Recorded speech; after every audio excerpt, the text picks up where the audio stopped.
Welcome back, guys, and thanks for stopping by. Today we're talking about using transitions in your drone videos, how to create transitions, when to use transitions, and how to have fun at the same time. Coming up.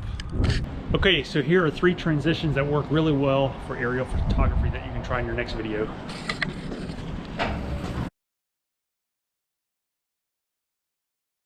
Okay, so what I'm going to do here is I'm going to take 2 clips and basically film a pan down transition, and you can do that by I'm flying over the state capitol here, and then I'm going to do a quick pan down with my C2 key.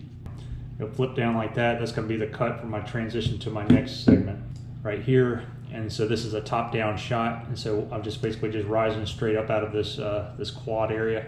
So this is what it looks like on my timeline now, where I just do a hard cut.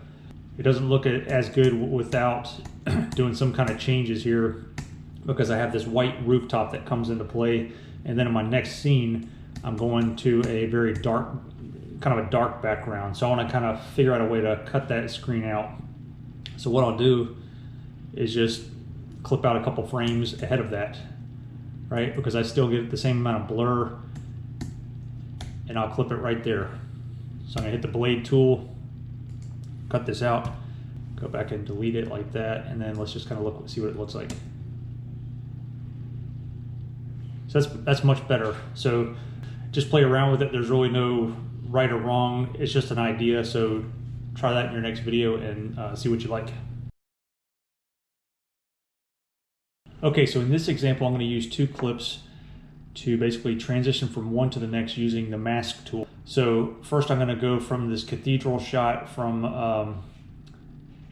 from left to right, and then I'm going to transition to the same shot that I used in the previous example. What you want to do is you want to have something in your shot that basically covers from the top of the frame to the bottom of the frame, or from the left side all the way to the right side, depending on what your angle of flight is. So in this case, I've got this clock tower that goes all the way from the top to the bottom. I'm going to highlight my clip over here.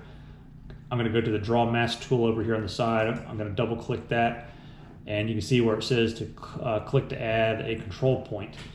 All right, so next what you want to do is reduce the size of this shot. So right now it's at 24% just to fit the screen. So I'm going to drop it down to the 12.5%, and that'll make it a much smaller image to work with. So I'm going to put a control point there, right here, and this is not going to be the perfect, but I'll show you. I mean, this is kind of just to give you a rough idea of how to do it. And the more control points you have, the more, the better this is all going to look. And then you want to do control points off the shot as well. And I'm going to go way over here to the right hand side, kind of even that up, square it up over here, and then finish the shot right there. Try to make that a kind of a square.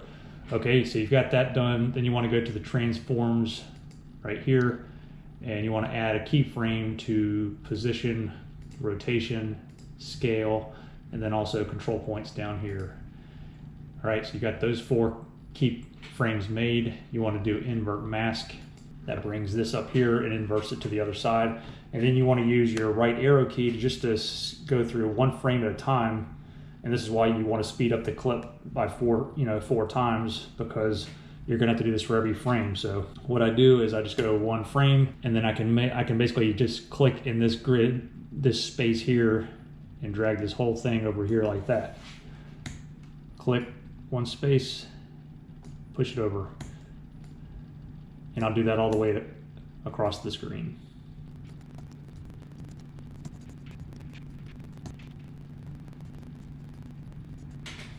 Okay, so I've got that all the way across the screen, and you want to go back to the beginning of that same shot, because I started kind of right over here, so it'll be a little bit messy. So what I want to do is go back a couple frames.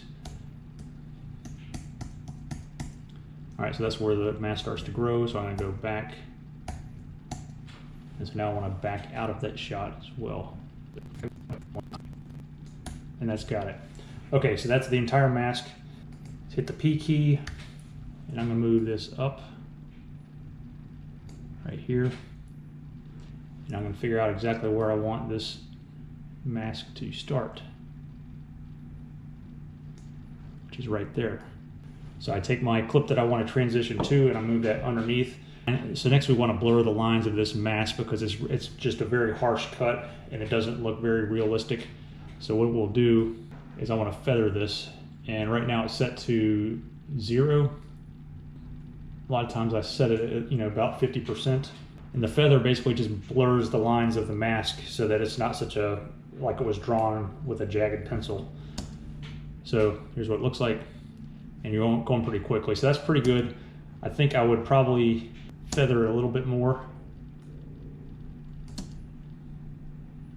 but it's not bad. I mean, it's, you know, and again, this is just for a tutorial's purposes, but let's just crank the feather up to 100 and let's just see what that looks like.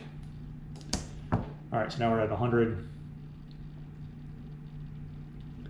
All right, so that's a pretty good, simple way to do a mask transition. Pretty simple. Check it out. Let me know what you think. Okay, so in this segment, what I'm going to do is I'm going to try to transition between two similarly colored segments.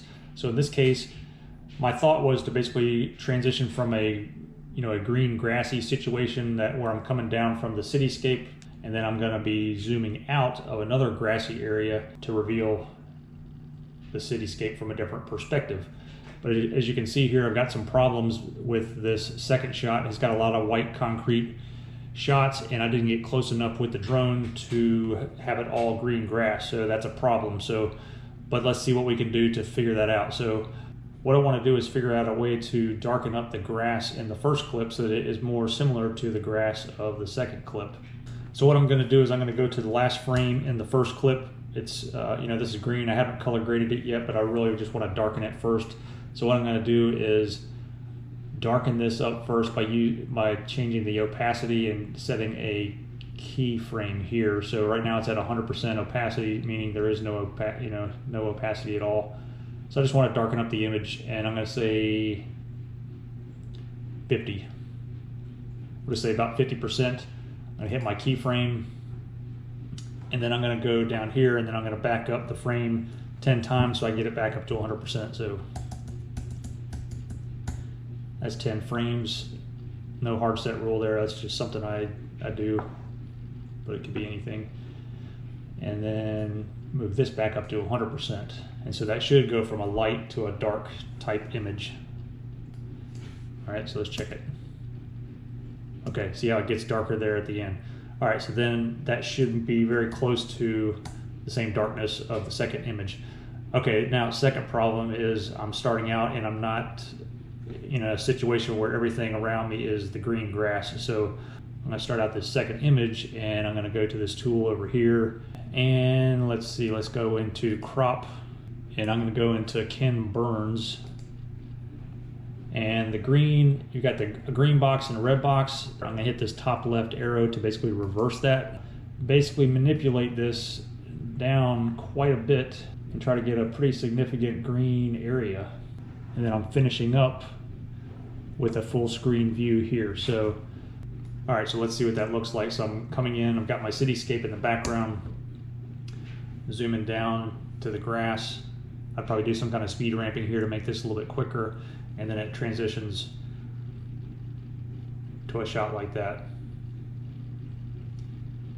Right, so it may not be the best example, but you see what I'm saying. So it really helps if you transition, like if you're doing a vlog and you're wearing a navy blue shirt or a black shirt, something like that, and you transition one scene by putting the camera up to your chest, it goes all black, and then you start out in another scene where you're coming away from something that's all black, and it basically is a nice transition. And so this is kind of the idea to do the same thing with your drone footage. You go into a green grassy field, and then you're coming out in the next segment where you have a green grassy area to showcase the next shot. Pretty cool, right? The options are endless, so just have fun with it and let me know what you think. I can't diamonds so pale, and I wanna take you traveling the world. I can